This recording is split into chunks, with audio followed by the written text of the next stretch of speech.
Olá, agora vamos falar sobre o item terremotos. Olha só, novamente, quando a gente pensa em terremotos, é uma coisa que não é comum ao brasileiro, tá? O que seriam esses terremotos? Os terremotos seriam uns fortes tremores de terra, tá? Que acontecem devido à liberação da energia que vem do interior para a superfície. Isso aí seria uma definição mais geral. Vamos entender melhor o que seria isso. Esses terremotos que a gente imagina, esses fortes tremores de terra, que muita gente não entende como acontece, ele é a simples liberação da energia que, na verdade, ela quer sair de dentro da terra. Você quer ver um exemplo como isso acontece? Pensa quando você está na academia, certo? Que você coloca um peso maior do que você consegue aguentar, mas você não quer tirar o peso porque a maneira é levantar muito, né? Não é fazer certo. Que você pega aquela barra e você começa a levantar a barra que ela trava no meio, sabe? O que você está fazendo? Você aplica uma força e essa força tenta levantar essa barra. E o que acontece? Quando essa força não é suficiente, você treme, certo? Num terremoto é muito parecido. Acontece um choque, esse choque libera uma energia, e essa energia, enquanto ela não consegue soerguer a terra, o que ela faz? Ela treme embaixo da terra. Daí os fortes tremores.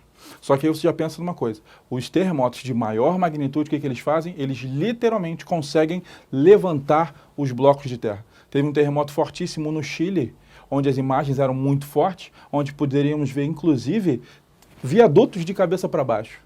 Pensa só, se o viaduto foi encontrado de cabeça para baixo, quer dizer que ele não apenas tremeu, mas ele foi literalmente o quê? Jogado para o alto. Isso quer dizer um terremoto de magnitude muito, muito altos. Vamos observar aqui um esquema de como acontece. Olha só. Qual é a principal causa da ocorrência de terremotos? Maior parte dos casos ocorre através dos choques de placas tectônicas.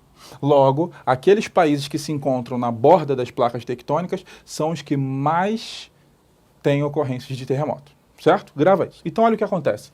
Aqui eu botei um exemplo de uma placa descendo, outra placa subindo, a gente já falou disso, você já ouviu falar nessa subducção. O que acontece? Em algum momento essa placa se choca. O choque dessa placa libera energia e essa energia gera o terremoto. Agora, dois conceitos muito importantes para a gente. Um mais conhecido chamado de epicentro. O que é o epicentro? É o local da superfície onde essa energia consegue literalmente sair, extravasar. É o local onde a gente vai sentir os efeitos do terremoto, certo? Esse aqui é o epicentro. Agora, uma palavra importante para a gente é o hipocentro. O que é o hipocentro? O hipocentro é o local onde acontece o choque no interior da Terra. É onde essa energia é liberada. Esse é o nosso hipocentro, certo? Ah, mas essa é a única situação onde acontecem terremotos? Não. Podemos ocorrer terremotos em que ocasiões? Na verdade, quando existem fraturas nas rochas. Imagina o seguinte, isso aconteceu em abril de 2008, tá? No litoral do Sudeste aqui do Brasil. O que aconteceu? Nós tínhamos um assoalho, certo? Uma base, uma rocha muito, muito antiga. E o que acontece? Esse assoalho, ele fraturou, ele quebrou. Essa quebra, ela é muito tensionada, imagina como se fosse um elástico muito tensionado. Ela muito tensionada, ela libera energia. Essa quebra, essa liberação de energia, gerou um tremor no Sudeste brasileiro, certo? Não passou da casa dos 5 graus, mas esse tremor pôde ser sentido, principalmente em Rio e São Paulo. Tá? Isso assustou um pouco as pessoas, por quê? Porque existe uma noção de que é impossível acontecer terremotos no Brasil. A gente precisa tomar cuidado com isso. No Brasil acontecem terremotos? Sim, acontecem terremotos. Fortes terremotos?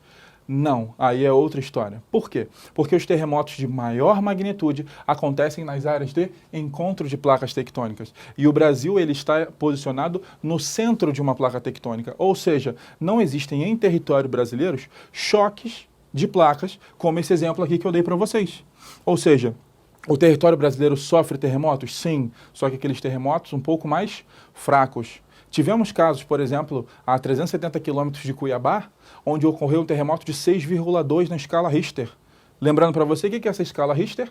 É a escala que mede a magnitude, tá, da ocorrência do terremoto. Tivemos também terremotos na escala de 5,1, de 5,2. Isso é considerável? Sim, é considerável, mas longe dos terremotos, por exemplo, de 9 que aconteceram no Japão em 2011, como o terremoto que aconteceu de 8,9 no Chile, certo? Ou o maior terremoto já registrado, 1960, Chile, terremoto de 9,5 na escala Richter, destruição total, colapso total da área onde ocorreu, certo? Já que estamos falando de terremoto, a gente precisa citar um caso, que é o caso mais famoso, que é o caso japonês.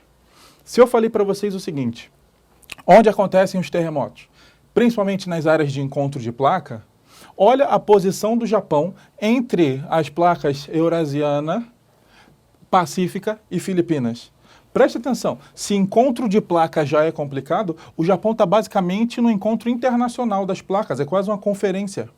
Preste atenção o que acontece. Imagine que aconteceu um choque entre a placa das Filipinas e a Eurasiana. Preste atenção, raciocina comigo, o que vai acontecer rapidamente? A Eurasiana empurra do Pacífico, e a do Pacífico empurra das Filipinas, e as Filipinas empurram a Eurasiana, e a Eurasiana empurra a do Pacífico, e a do Pacífico empurra as Filipinas, e as Filipinas empurram a Eurasiana. E você começou a ficar de saco cheio porque eu fiquei repetindo, certo?